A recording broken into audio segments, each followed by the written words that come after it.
Welcome back, vacationers, on another video. We're finally here, settled in our newest location in New Mexico, Albuquerque.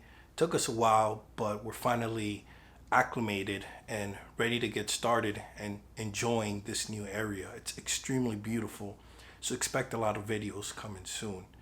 Prior to coming here, we did a trip back home to Miami and did a stop at Orlando where we visited the theme parks and some hotels. So expect some tours for you.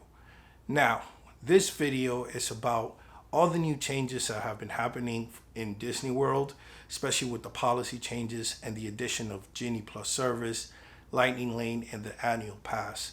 It took me a while to really get this video out just because I wanted to get my thoughts together, because everything kind of led to one question: what happened?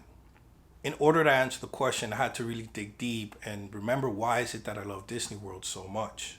Now remember, these are my thoughts and opinions, but I'm curious about yours, so please comment below. If you like what you see, please like and subscribe, as it helps out the channel immensely. Now without further ado, let's begin the video.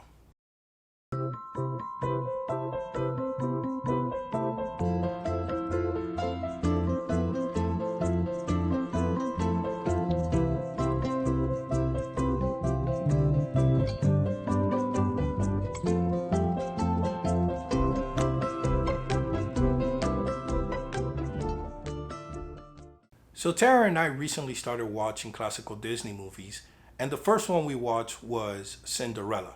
Now, that's never been my favorite movie, but man, did it age well. The story, the visual, it was just a really good movie. And it had that little bit of a pixie dust where it brought me back to the nostalgia of all the trips I did in the 90s with my family to the theme parks. And that's when I realized we're living in two different Walt Disney Worlds. The first one is the one Walt Disney envisioned, which I believe ended towards the 90s. And now the new one that the Disney Corporation is envisioning, at least in my opinion. So I believe everything began in the early 2000s when we started transitioning from the old Disney World to the new Disney World. And who was at the helm of the reign? That was Bob Iger.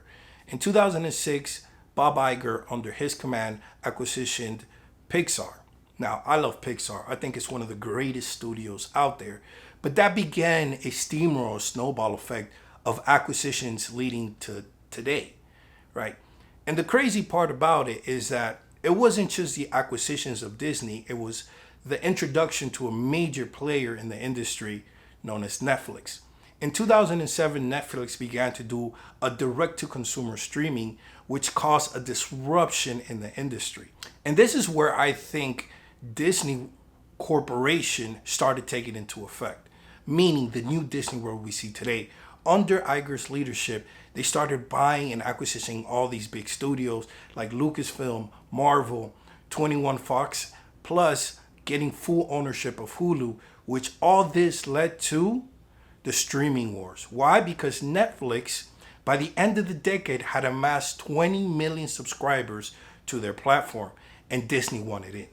And thus the creation of Disney Plus, which has been a huge success in the eyes of the Disney World company and the financial world. And I think this is where the end of the theme park experience we knew and loved and Walt envisioned kind of ended. And yes, it does sound extreme and harsh, but I think the Walt Disney Company found their new darling. They found their new golden ticket, and that is Disney Plus. And that was Bob Iger's focus all the way through to the end of his tenure. Put this together, bundle it up, and make it be the biggest thing next to what Disney Company makes most money of, which is their media platforms. Now enter in Bob Chapek. Now, Bob Chapek gets a lot of heat for being the tightwad of the Disney World Company, but I believe that he was just given the baton with strict set of rules. And in that rule, there was only one: cut the fat. And where was most of the fat? It was in the theme parks. But that's not an easy thing to do, because everybody's tied. All the customers are tied to the theme parks emotionally, mentally. I know I am. I'm so emotionally attached to the theme parks. Bob Chapek had the hardest job to do.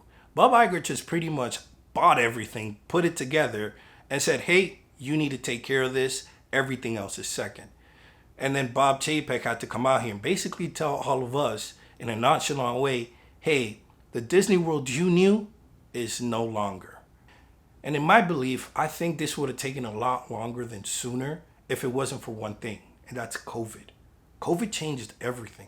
It changed the way we lived, it changed the way we thought, it changed our habits, it just changed everything. And I believe it was because of COVID that accelerated everything in Disney World's plan.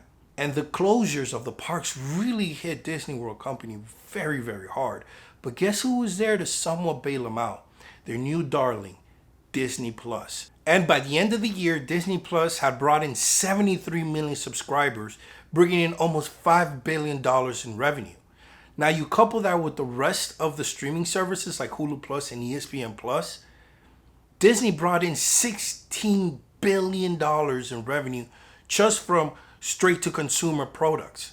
Now, even with that said, there were still massive layoffs, which really sucked, at least to me, because the Disney magic doesn't really come from the rides.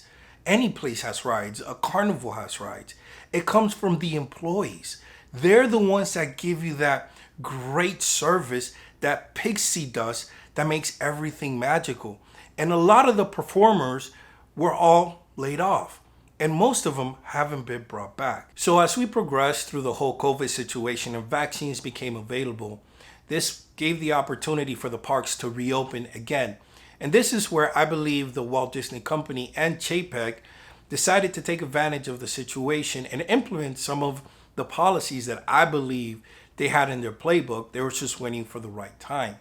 Policies such as the reservation system, which now limits the amount of times you could go to the parks, whether a one-day pass or an annual pass holder, and the virtual queues, which I personally am not fond of. And the crazy thing is that even though Disney has some really strict policies and the reservation system and all that, people still showed up to their gates. And even so, when the parks were running at 50% theme park experience, we still went through the parks, which showed Disney Corporation that it has a very huge loyal fan base, which now has led to the new policies that the Disney company has enacted recent days, which I'm pretty sure all of you have heard of, which are the Genie Plus service, Lightning Lane, and the new annual passes. The Genie service allows you to optimize your experience at the park by telling you what to do and maybe when to do it depending on the day you go, if that makes any sense. Additional to that, you could do Genie Plus service, which allows you to skip rides for an additional fee. I believe it's $20 in Walt Disney World, $15 in Disneyland, or vice versa. Now, additional to that is the new Lightning Lane that basically supplements the Fast Pass system that we used to have before. Now, the Lightning Lane is an upcharge, meaning you have to pay in order to use that service. So what it does is basically it allows you to pick a ride for a certain time, and if you don't want to wait, you just pay to skip the line. But that all depends on the day, because on more packed days, it's going to cost more than on less packed days, obviously. Now, this is separate from the Genie Plus service. This is actually, if you don't want to use the Genie Plus service, you could use the Lightning Lane service, which again, both of them just allow you to skip lines for an upcharge fee. Basically something that Universal was doing, and I think is doing better than this new system. But I don't know. What do you think? Comment below. As for the annual passes, I'm not really too surprised that they hiked up the prices. In fact, I'm a little bit happy because I thought they were going to go crazy with it. But they broke it down to 4 passes, basically all catered to the Florida resident, and the Incredipass being the most expensive at $1,200 a pop. Now, if you're an outside Florida resident, that's the only one you can get. So if it wasn't for the monthly charge, I wonder how many people will actually buy this pass, with the fact that most of the theme park experience. So that does mean that I'll be getting my annual passes as well. Me and Tara will be getting the Pirate Pass. I believe that's the one that best fits our situation, especially with us traveling so much. So, to my opinion on all this, to be honest, I think it truly does suck. The theme park that Walt envisioned is, I believe, is no longer there.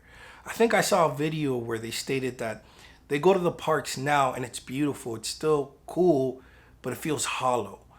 And that really touched home because last time I went to the park, it felt hollow. It felt like that pixie magic wasn't there anymore. And maybe it's not. Maybe it's not there for me anymore. Maybe they're catering more towards the new generation, which again sucks because I've been going to the theme parks for years. And like I stated earlier, I have an emotional attachment to not only the theme parks, but everything Walt Disney. Mickey Mouse has been a huge impression in not only my life, but my family's life. And that doesn't mean I'm just going to stop going to Disney World or just not care about Disney anymore. To the contrary, like I said, I'll be getting my annual passes just like any person who loves Disney. And I'll be going to the parks as soon as I can, especially for the 50th anniversary. Now, that doesn't mean I'm not going to start weighing options like Universal. Because I'm not going to lie, Universal's doing a great job of taking advantage of this whole Disney policy changes madness. We were there recently where we wanted to try out the Velocicoaster, and Tara and I had a freaking blast. That ride, freaking amazing. It's freaking amazing. You couple that with Hagrid's, which is also a dope-ass ride, you have some potential there. And with the new upcoming theme park of Epic Universe, they're doing really good with Volcano Bay, and their hotel properties, they're really, really good. So that's what I mean, but I'm opening my options where, you know what, maybe Universal isn't so bad as what I used to think, especially since I worked there. But what's going to happen moving forward? I don't know. I don't think anybody knows. Maybe, just maybe, Disney has this great almighty plan that we're just not aware of that will turn things around. For the most part, we're going to stay loyal and we're going to go to the parks and have fun. But where is that fine line, right? Where is that line in the sand that you cannot cross? Have we crossed it already? I don't think we're there yet, but I think we're very close to the line, at least more than what Disney believes so. But let's hope for the best. If you like what you see, please like and subscribe, as it helps out the channel immensely. If you want to see more about Disney theme parks, especially resorts and hotels, that's my thing. That's what I love. You can go ahead and click on this playlist. Otherwise, if you want to follow Tara and I as we travel the United States, checking out different cities, attractions, and restaurants, go ahead and click on the playlist below.